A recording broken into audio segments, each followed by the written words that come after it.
আসসালামু আলাইকুম।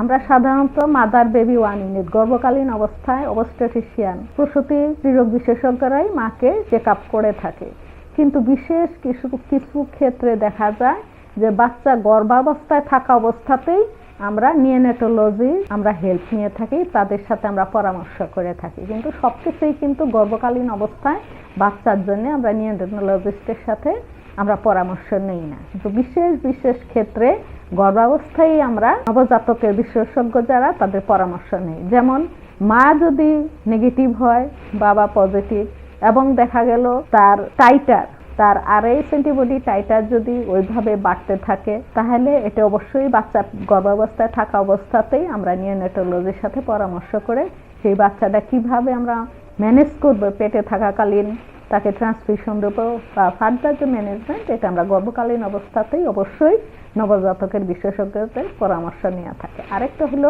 আইইউজিআর বাচ্চা, অর্থাৎ বাচ্চাটা যেভাবে বাড়া উচিত ছিল সময়ের তুলনায়, বয়সের তুলনায়, সেইভাবে বাচ্চাটা মায়ের পেটে বাড়ে না। এটা কিছু কন্ডিশনে হয়, কারণ মার যদি খুব হাই প্রেশার থাকে আর অন্যান্য কন্ডিশন আছে, তাহলে এটাকে আমরা বলি আইইউজিআর।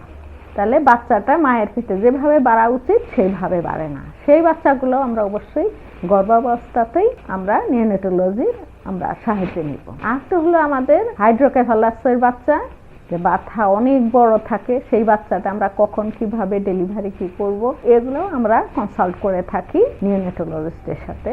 তো এই জিনিসগুলো হলো যে আমরা গর্ভাবস্থায় নিওনেটোলজিস্টের সাথে পরামর্শ করে থাকি।